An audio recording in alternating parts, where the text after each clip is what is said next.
Gingrich. Bring it on. Madam Speaker, after 9... Everyone has an opinion about Canadian federal politics.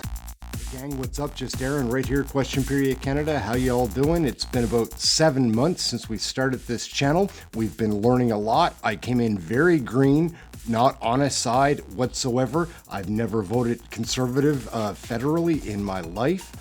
That's probably going to change in the next election.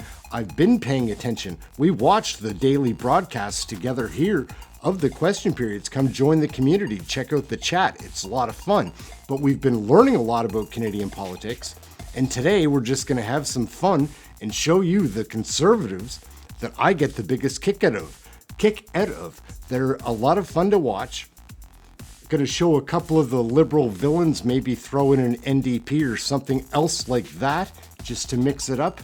But we're going to focus on the conservative MPs here. We're going to kick it off with Pierre Poilievre. He is fun to watch. Seems to be a reasonable guy to me compared to Trudeau. Anyways, we're just going to have a blast watching conservatives rock the House of Commons, the committees, and just rock the mic. A lot of mic drops in this one. We're going to kick it off with Pierre Poilievre. Ukraine free trade deal if you become prime minister? We brought in the Ukraine free trade deal. The new one, the new version. There is no new one. What there is it was just passed in the House of Commons yesterday. If I could, what there is a carbon tax amendment. You know what happened if this deal didn't pass? Nothing. Because we already have a free trade agreement. What we have now is a carbon tax amendment to a pre-existing deal. So what would you do if you become prime minister? We're not going to honor a carbon tax amendment. But your supporters We're don't going like to. the carbon We're tax. going to. Why don't they support Ukraine? They don't because they don't support the carbon tax. So you think that all of their support, their declining support for Ukraine, is linked solely to the carbon carbon tax? tax in this free trade deal? The carbon tax was inserted by Justin Trudeau, not by my supporters. Why did he do that? No, but I'm just curious. Can you explain to me why there is a carbon tax in the agreement? No, but the question is why. No, I asked you a question. You keep asking about the agreement. We're the journalists. Why do you think I have the freedom to ask questions if I want to, and I've just answered. I've been answering your questions all week. Here's another one. So no, the government's introducing why would they do a investment carbon tax tax? credit. You're not changing the subject. I know you want to change the subject. I want to ask because you don't want to talk about Trudeau's carbon tax. I want to ask a question because in a democracy we ask the question and you answer. And I decide the answer I give. And the answer is this: we will axe the tax. And Trudeau can try to divide Canadians by putting a carbon tax in a free trade agreement that we already had for years. It won't change a thing. It's misleading. Because I will axe the tax, and I will axe the tax with delight and with passion and with incredible speed.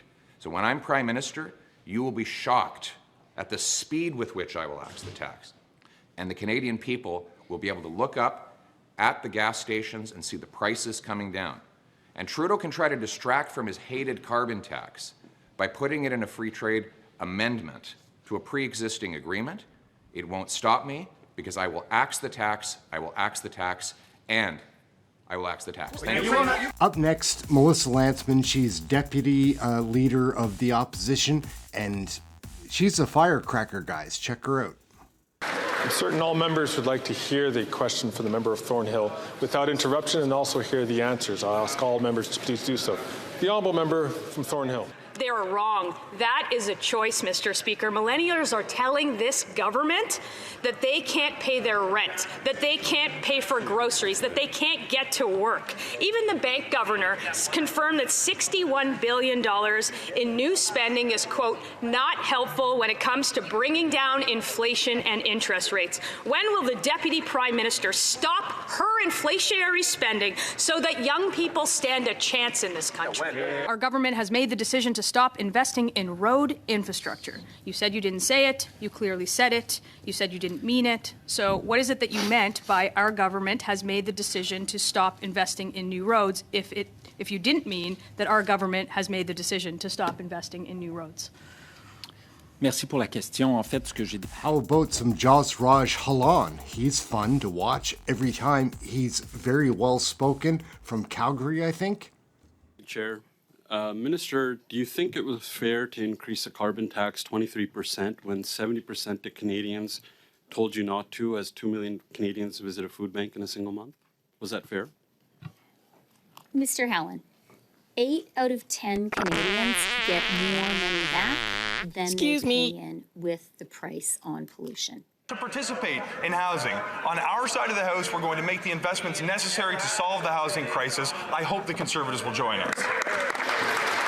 The honourable member from Calgary Forest Lawn. We won't take any lessons from the worst immigration and housing minister in Canadian history. And now we have Mark Carbon Tax Carney preaching the same radical agenda in his Liberal leadership like this Prime Minister. He won't announce the Liberal carbon tax and commit to cutting 1 penny of Liberal waste.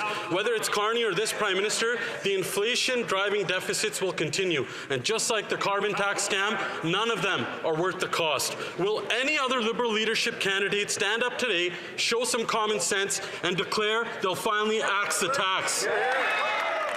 Okay, from one cowboy to another cowgirl. Like, that's a funny hat for a cowboy, but whatever. Stephanie Kuzy doesn't wear a hat. She points a finger. Revealed today shows that Arrive Can contractors submitted receipts to the government for a company that doesn't even exist. Wow. This investigation already includes allegations of identity theft, forged resumes, contractual theft, fraudulent billing, price fixing, and collusion in the creation of the $54 million Arrive Can app. How much worse can this boondoggle get? Simple question, which Liberal insiders got rich? Who got rich? We can never forget Larry Brock. He's the kingpin. Check him out. He's a lawyer.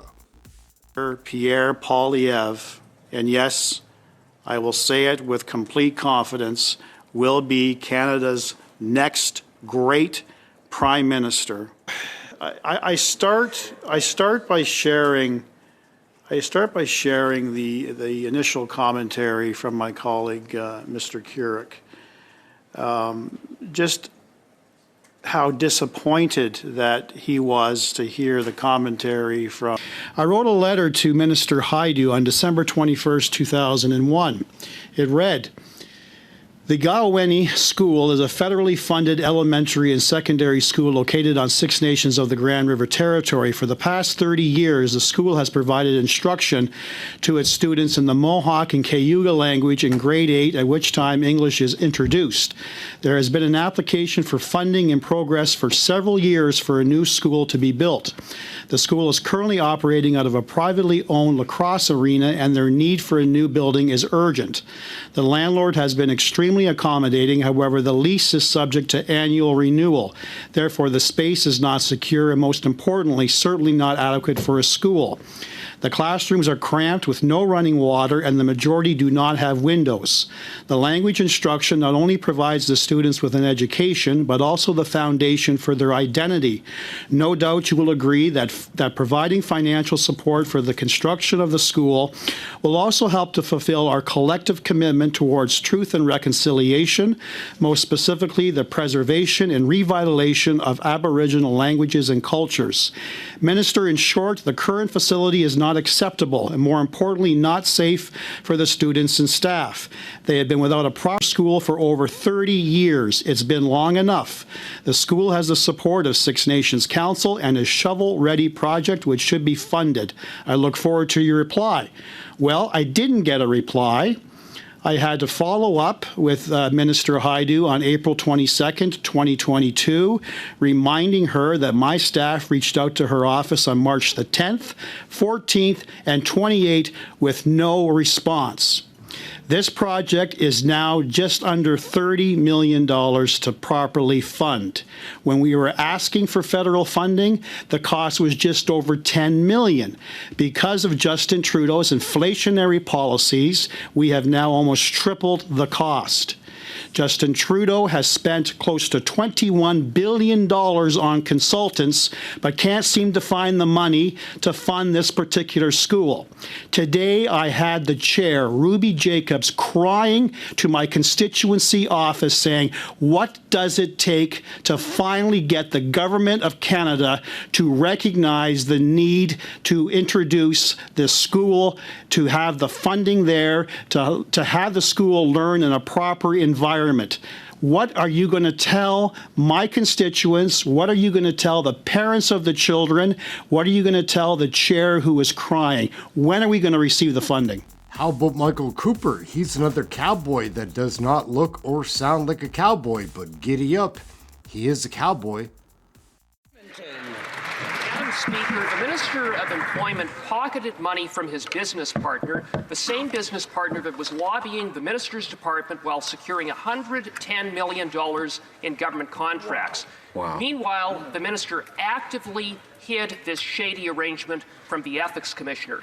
For 2 weeks, the Minister has refused to answer the most basic question, so I will ask it again. How much did the Minister pocket? How much? How much? How much? Here. The Honourable Minister of Health. The member well knows that the minister has answered these questions, and of course he would not dare say the things that he just said in this chamber where he uses parliamentary privilege outside, because he knows to do so would have serious consequences. Bring it on. Madam Speaker, after 9... I just realized, gang, that not everybody has time to watch one of these full videos, and there are so many MPs to cover. Like Michael Barrett, we covered Michael Cooper, Michael Chong is amazing. There's other great MPs. Cramp Newman is worth a watch. And the lineup, Tim Uppel, we can go on, and we're going to. Michelle Ferrari, there are so many MPs to cover here. We've got a series, I think, on the go, so like and subscribe. And if you're interested in learning about Canadian federal politics with people that really just care about people in the grocery store lineup, that's where I'm coming from, and want to learn about Canadian federal politics, this is the spot to do it. We watch the question periods daily together in a really cool chat room. It's fun. Come check it out. I bet you'll like it. And we are learning. Like, I'm not telling you what to think. I'm showing you what is going on. There's a big difference. And that's it. I hope you come and enjoy the show. Like, with us, it's a great, fun time with the gang in the chat room. Anyways, we're going to wrap this up. There's going to be another part 2, part 3, part 4. There are a lot of conservative MPs to cover here.